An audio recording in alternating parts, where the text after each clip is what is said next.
Then where do you feel it went wrong for you today? I think the turning point for us was obviously the 50-22 just after half time. That obviously swung a little bit of momentum, and against a good attacking side like Stormers, you can't give them easy ends like that.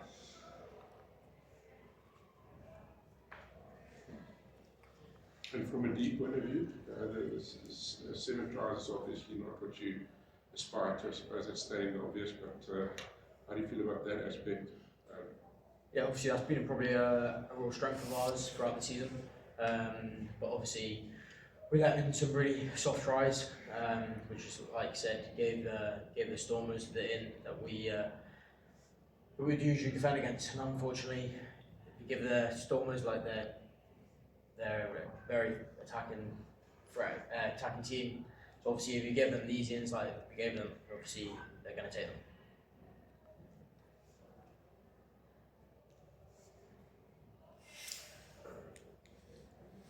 Sean, just from your side, what positives can you take from today's game? I know it's a bit of a hiding, but for your side, what can you take from it?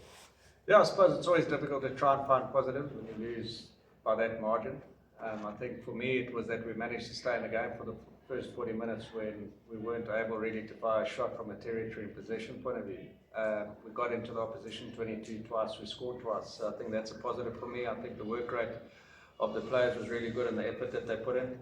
There was a lot of scramble defence, which people often don't see, where the team worked hard to get back and put Stormers under pressure again to force them to make mistakes. So I don't think it's a will and the want of the team. And then obviously the negatives for me would be something that we've actually been quite good at, and that's set piece defence. If my memory serves me correctly, we conceded 4 first set piece tries today. 4 set piece tries today. So that for me is disappointing because that is bread and butter stuff. It's normally only after a few phases that fatigue sets in after defending, but we allowed it and made it too easy for them. Do you think you really missed your internationals? Was that a big issue?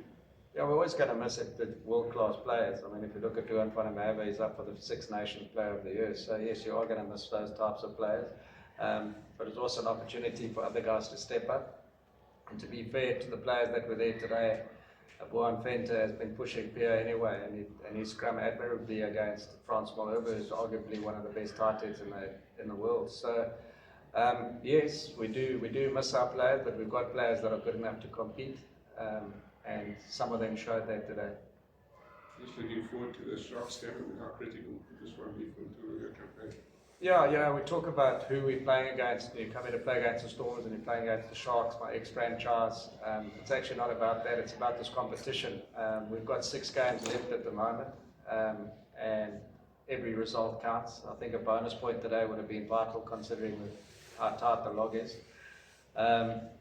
So it's for us to get to Durban and get as many points as we can out of that game. That's our focus. So how quickly we regroup on Monday and plan and plot the way forward in Durban, where the conditions are going to be really tough and a lot more difficult than here, is going to be important for this group, because this group has the ability to finish in the top 4, top 8.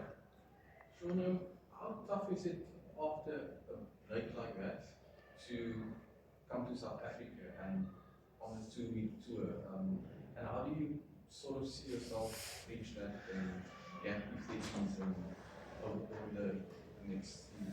Yeah, it is difficult for us, and we're not going to make excuses because there are other teams that have faced those challenges this weekend. There are a number of games that still have to be played this weekend, and I don't think the rugby has been perfect. If you look at Glasgow last night, they struggled in those conditions to beat Cardiff. We've improved a lot, and I think the standard in the competition from Team 1 to Team 16 has improved dramatically. I mean, Zebri's turning good teams over as well. So they've all had those challenges. The Italian teams have had players away in the Six Nations, as well as some of the Irish teams as well. So we can't use that as an excuse. It's not ideal, to be honest. We'd like to be playing week in and week out, but we've got that opportunity now with the run-in with the EPCR as well as URC, where we can string 11 weeks in a row together. Just how big is the adjustment when you play Northern Hemisphere, Southern Hemisphere, like summer, winter, the effect on game plans, etc. adjustments? Yeah, it's a massive adjustment for us. Although the guys are welcoming the African sunshine, we've been through a tough winter in Scotland. You saw the conditions last night in the Glasgow game. It's totally different to the other winds blowing. The chill factor gets below 0.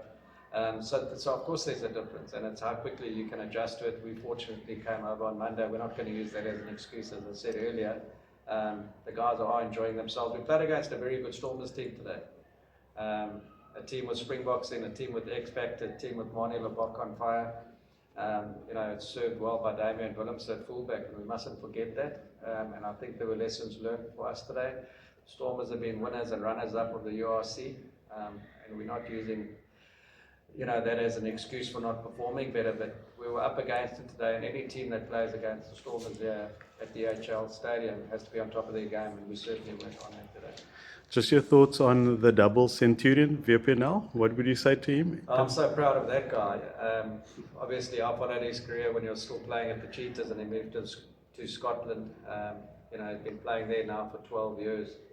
If you look at his athletic ability, it just seems to have got better. We looked at his highlight packages, and I think he's in better shape now than when he played in his first couple of years at Edinburgh. But he's just a guy that goes out there every training session and gives up his best. He doesn't like missing training. You'd think that a 37-year-old would want license to be off on a Monday, but he wants to train on a Monday. He enjoys the club. He's been a great servant to the game and to Edinburgh Rugby. And it's just a pity we couldn't do better for him today. But he's got a huge amount of respect around Edinburgh and within the team and within the city, and obviously with the supporters, and he's been a big part of the club, and just a great person to have. There's a question for captain. Just a question for the captain. Different styles of rugby. You used to, obviously, the Six Nations teams that you play against, now playing against Southern Hemisphere teams like South African teams. Just experiencing that, is it totally different? Is it difficult to adjust or easy to adjust? I'd say obviously when you're growing up, especially for me, obviously watching Super Rugby, you see the likes of Stormers, etc., playing this attacking brand of rugby, and obviously they showed it out there today. But I wouldn't say so. Like, we played some really attacking rugby throughout the season, so no adjustment there. Obviously, it just wasn't our day. We weren't where we weren't right mentally, and hopefully we can put that right for next week. Sean, that wasn't the conditions you trained in the whole week today. It was very cooler than what it was this week. But a positive would be the heat you trained in and going up to Durban, possibly make you in the second week of your tour. Yeah, very much so. We knew the first week was always going to be tough. It's quite a long flight when you go by Doha to get to Cape Town. So we knew it was going to be a tough week for us. But like I said, we trained well, we prepared well on Tuesday and Wednesday. We had a nice day off where the guys got out in Cape Town. And then we had a team run yesterday, which also went well. So, yes, the preparation this week will certainly help us. Every minute that we spend together on the training field now will help us going forward. And having guys in and out of the team over the last month, as we chatted about earlier, is not ideal, but this gives us an opportunity now to build with the new guys coming back into the squad. Thanks. Cheers, guys. Thanks.